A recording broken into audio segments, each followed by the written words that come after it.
फातिमा की रानी माँ, प्रभु यीशु की माँ, आसरा तू ही है माँ।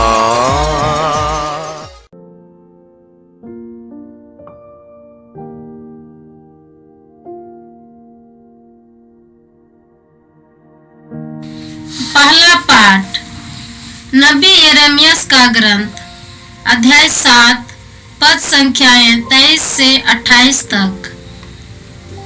प्रभु यह कहता है, मैंने उन्हें यह आदेश दिया, यदि तुम मेरी बात पर ध्यान दोगे तो मैं तुम्हारा ईश्वर होऊंगा और तुम होगे मेरी प्रजा। यदि तुम मेरे बताए हुए मार्गों पर चलोगे तो तुम्हारा कल्याण होगा। किंतु उन्होंने मेरी बात पर ध्यान नहीं दिया और मेरी आज्ञाओं का पालन नहीं किया। वे अकड़ कर बुराई करते रहे और मेरे पास आने की अपेक्षा मुझसे दूर चले गए। जिस दिन तुम्हारे पूर्वज मिस्र देश से निकले, उस दिन से आज तक मैं अपने सब सेवकों अर्थात नबियों को तुम्हारे पास भेजता रहा, किंतु उन्होंने मेरी बात पर ध्यान नहीं दिया और मेरी आज्ञाओं का पालन नहीं किया। वे अकड़ कर बुराई करते रहे और अपने पूर्वजों से अधिक दुष्ट निकले।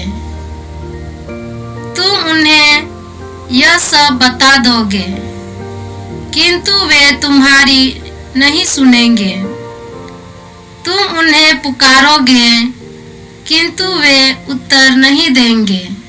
तुम उनसे यह कहो, यह वह प्रजा है जो अपने प्रभु ईश्वर की बात नहीं सुनती और शिक्षा ग्रहण करने से इनकार करती है।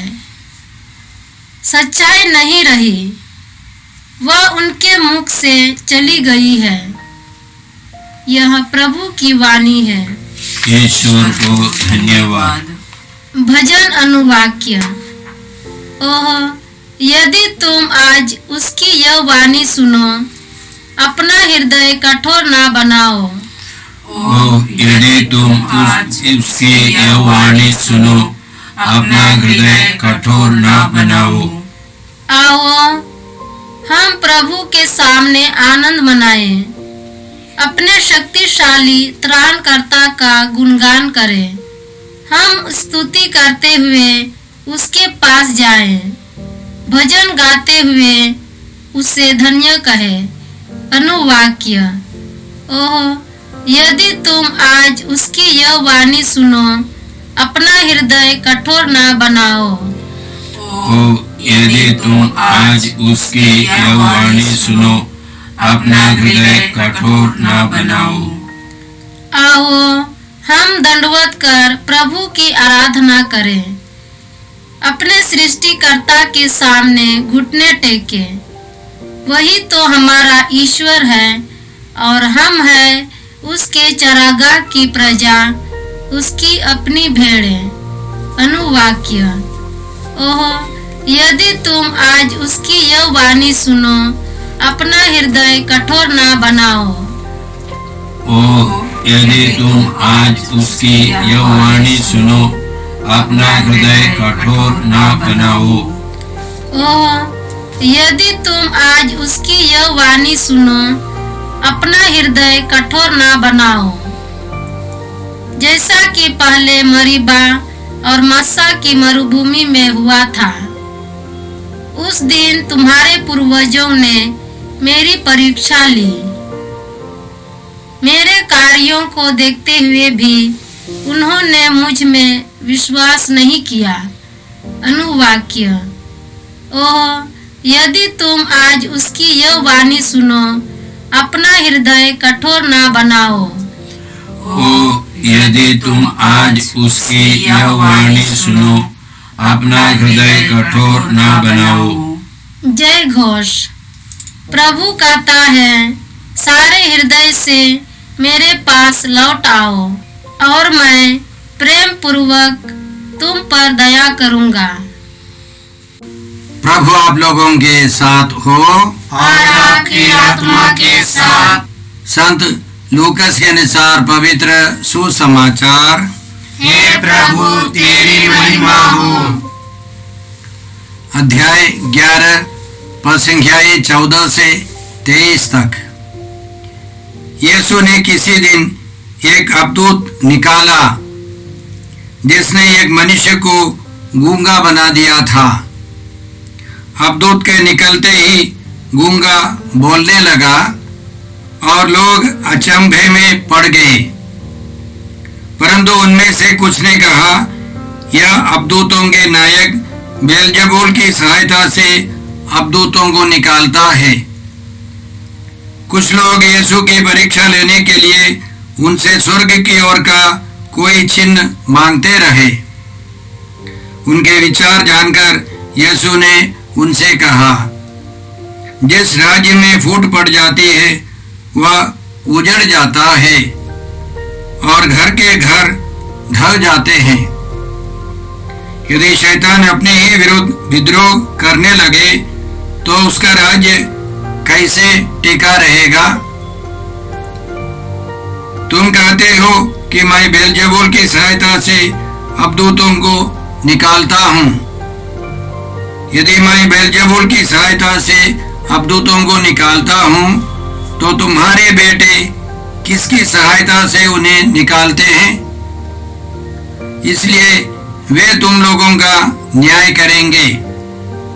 परंतु यदि मैं ईश्वर के सामर्थ्य से अवधूतों को निकालता हूँ तो निस्संदेह ईश्वर का राज तुम्हारे बीच आ गया है। जब बलवान मनुष्य हथियार बांधकर अपने घर की रखवाली करता है तो उसकी धन संपत्ति सुरक्षित रहती है। किंतु यदि कोई उससे भी बलवान उस पर टूट पड़े और उसे हरा दे तो जिन हथियारों पर उसे भरोसा था वह उन्हें उससे छीन लेता और उसका माल लूट कर बांट देता है। जो मेरे साथ नहीं है वह मेरा विरोधी है और जो मेरे साथ नहीं बटोरता वह बिखेरता है। प्रभु का सुसमाचार। हे क्रिस्त तेरी स्तुति हो। जय यीशु क्रिस्त में प्रिय भाई और बहनों, आज का पहला पाठ नबी यिर्मयाह के ग्रंथ से है। अध्याय 7 पद संख्या 23 से 28 तक हमने सुना। इसमें ईश्वर का कहना है, यदि तुम मेरी बात पर ध्यान दोगे तो मैं तुम्हारा ईश्वर होऊंगा और तुम मेरी प्रजा होगी। यदि तुम मेरे बताए हुए मार्गों पर चलोगे तो तुम्हारा कल्याण होगा। किंतु उन्होंने मेरी बात पर ध्यान नहीं दिया और मेरी आज्ञाओं का पालन नहीं किया। वे अकड़ कर बुराई करते रहे और मेरे पास आने की अपेक्षा मुझसे दूर चले गए। और इसके अलावा ईश्वर का कहना है, ईश्वर ने इस्राएलियों के पास बार बार अपने नबियों को भेजा।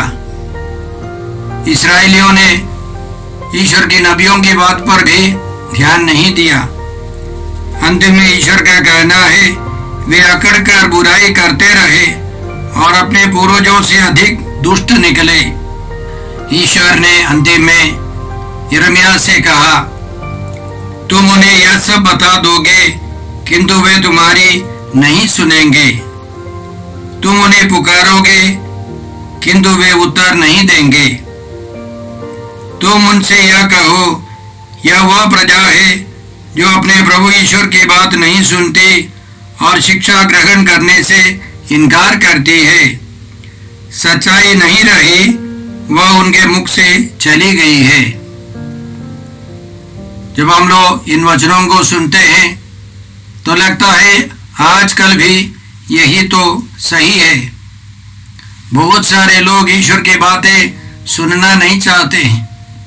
ईश्वर की आज्ञाओं के अनुसार जीवन बिताना नहीं चाहते हैं। वे अपनी इच्छा के अनुसार अपनी स्वार्थता की पूर्ति के लिए जीवन बिताना चाहते हैं। ईश्वर का कहना था कि ईश्वर की प्रजा के रूप में हम लोग जीवन बिताएंगे तो हमारा कल्याण होगा। जब हम लोग अपनी मर्जी से शैतान की संतान का जीवन बिताते हैं तो हमारे कल्याण के बदले हमारी बुराई होती है। इसलिए हम चारों तरफ इतनी समस्याएं, इतनी बुराइयां, इतने संघर्ष पाते हैं। संसार भर के सभी लोग सुसमाचार सुनते, ईश्वर की वाणी सुनते और उन वाणियों के अनुसार जीवन बिताते तो हमारा कल्याण हो जाता। स्वर्ग इस पृथ्वी पर उतर आता। इस 40 काल में हम लोग विशेष कृपा मांगे कि हम लोग बाइबल पढ़े, वचन सुने और उन वचनों के अनुसार जीवन बिता सके। तब ईश्वर हमारा सर्वांगीण विकास कर देगा, हमारा कल्याण होगा, हम शांतिपूर्वक जीवन बिता सकेंगे। आज का सुसमाचार संत लूकस के सुसमाचार से है। अध्याय 11 प्रसंज्ञाएं 14 से 23 तक हमने सुना कि प्रभु यीशु ने अपनी महिमा प्रकट की, अपना महत्व दूसरों को दर्शाया। सबसे पहले हमने सुना कि एक गूंगा व्यक्ति था जिसके अंदर एक अवधूत निवास कर रहा था। प्रभु यीशु ने उस गूंगे अवधूत को निकाला तो वह व्यक्ति बोलने लगा। उसको देखकर लोग आश्चर्यचकित होके अचंभे में पड़ गए, क्योंकि उनको मालूम हो गया कि यीशु ईश्वर है, यीशु ही वही मुक्तिदाता है जो आने वाले थे। लेकिन कुछ लोगों ने यीशु में विश्वास नहीं किया। उनका कहना था यीशु नरक दूतों के नायक बेलजेबूल की सहायता से ये सब कर रहे हैं। लेकिन अधिकांश लोगों ने यीशु में विश्वास किया, क्योंकि नबी यशायाह के ग्रंथ अध्याय 35 में हम लोग इस प्रकार पढ़ते हैं, प्रसंज्ञा 4 से, घबराए हुए लोगों से कहो, धारस रखो, डरो मत, देखो तुम्हारा ईश्वर आ रहा है, वह बदला चुकाने आता है, वह प्रतिशोध लेने आता है, वह स्वयं तुम्हें बचाने आ रहा है। तब अंधों की आंखें देखने और बकरों के कान सुनने लगेंगे, लंगड़ा हरिण की तरह छलांग भरेगा और गूंगे की जीभ आनंद का गीत गाएगी। मरुस्थल में जल की धाराएं फूट निकलेंगी, रेतीले मैदानों में नदियां बह जाएंगी, सूखी धरती झील बन जाएगी और प्यासी धरती में झरने निकलेंगे। जहां बाले सियारों की मांद थी वहां सरकंडे और बेत उपजेंगे। इस्राएलियों का मानना था जब ईश्वर मुक्तिदाता को भेजेगा तो ये सब होने वाले हैं। अंधे देखेंगे, लंगड़े चलेंगे, गूंगे बोलेंगे। इन भविष्यवाणी की पूर्ति के लिए यीशु आए हैं। यीशु ने इन भविष्यवाणियों के अनुसार अंधों को आंखें दी, बहरों को सुनने के लिए कान दिए और जो गूंगे थे उनकी जीभ के बंधन खोल दिए, अवधूत को निकालकर बोलने की शक्ति दी। यीशु यह दिखाना चाहते हैं कि वे सर्वशक्तिमान ईश्वर है। ईश्वर के लिए कुछ भी असंभव नहीं है। वे सचमुच ईश्वर के पुत्र हैं, हमारे एकमात्र मुक्तिदाता है, केवल उनमें मुक्ति है। लेकिन कुछ लोगों ने यीशु में विश्वास नहीं किया। उन्होंने कहा कि यीशु नरक दूतों के नायक बेलजेबूल की सहायता से ये सब कर रहे हैं। तो यीशु का कहना था कि नरक दूत आपस में लड़ेंगे वे सब टिकेंगे नहीं, वे उजड़ जाएंगे। उनका कहना था, यदि शैतान अपने ही विरुद्ध विद्रोह करने लगे तो उसका राज्य कैसे टिका रहेगा। तुम कहते हो कि मैं बेलजबूल की सहायता से अबदूतों को निकालता हूँ। यदि मैं बेलजबूल की सहायता से अबदूतों को निकालता हूँ तो तुम्हारे बेटे किसकी सहायता से उन्हें निकालते हैं। यीशु के जमाने में बहुत सारे फरीसी शास्त्री अबदूतों को निकालने का प्रयास करते थे। स्तोत्र 91 पढ़कर वे भी प्रयास करते थे। अधिकांश समय वे सफल नहीं रहे, लेकिन यीशु ने उनके सामने साफ समझाया, यदि मैं ईश्वर के सामर्थ्य से अबदूतों को निकालता हूँ तो निस्संदेह ईश्वर का राज्य तुम्हारे बीच आ गया है। यीशु याद दिला रहे हैं, ईश्वर के सामर्थ्य से यहूदी लोग, इस्राएली लोग मिस्र देश से, गुलामी के देश से आजादी की ओर भाग सके, निकल सके। उनके पीछे सर्वशक्तिमान ईश्वर के शक्तिशाली हाथ थे। उसी हाथ से यीशु, उसी शक्ति और सामर्थ्य से यीशु अब अबदूतों को निकालते हैं। तो निस्संदेह ईश्वर का राज्य आ गया है। एक तरफ शैतानी हरकत से शैतान को निकालने के लिए कुछ लोग प्रयास करते हैं। यीशु पवित्र आत्मा की शक्ति से, पवित्र आत्मा के सामर्थ्य से काम करते हैं। यीशु का जन्म भी पवित्र आत्मा की शक्ति से, उनके सामर्थ्य से हुआ था। पवित्र आत्मा से प्रेरित होकर उनकी शक्ति से यीशु चमत्कार करते आए। तो सर्वशक्तिमान ईश्वर पवित्र आत्मा की शक्ति से कार्य करते हैं, शैतान की शक्ति से नहीं। अंतिम में यीशु का कहना है, जो मेरे साथ नहीं है वह मेरा विरोधी है, और जो मेरे साथ नहीं बटोरता वह बिखेरता है। तो यीशु के इन चमत्कारों के कारण हमें क्या करना है? हमें उन लोगों के समान यीशु में विश्वास करना है। यीशु को हमारे जीवन के मुक्तिदाता और प्रभु मानना है। यीशु के बताए हुए मार्गों पर चलना है तो हमारा कल्याण होगा। हम ईश्वर के परिवार के सदस्य बनेंगे, हमारा कल्याण होगा और हम ईमानदारी का जीवन बिताएंगे, शांति होगी, सर्वांगीण विकास होगा। आइए इस 40 साल में हम लोग विशेष रूप से प्रार्थना करें कि हम ईश्वर की वाणी के अनुसार जीवन बिताए, पश्चाताप कर अपने पापों को स्वीकार कर परम प्रसाद ग्रहण करें, जिससे हम आने वाले पर्व यीशु के पास्का पर्व में हम लोग योग्य रीति से शामिल हो सके। आइए हम प्रार्थना करते हैं। हे पिता ईश्वर, हे प्रभु यीशु, हे पवित्र आत्मा ईश्वर, आज के सारे पवित्र वचनों के लिए हम तुझे धन्यवाद देकर कृपा मांगते हैं। हम सब तेरी वाणी सुन सके, तेरे वचनों को पढ़कर ईश्वर की इच्छा के अनुसार जीवन बिता सके, ईश्वर की संतान का जीवन बिता सके। हमें प्रार्थना करते हैं प्रभु क्रिस्त के द्वारा। हमारे प्रभु यीशु क्रिस्त की कृपा, ईश्वर का प्रेम और पवित्र आत्मा का साहचर्य आप सबों को प्राप्त हो।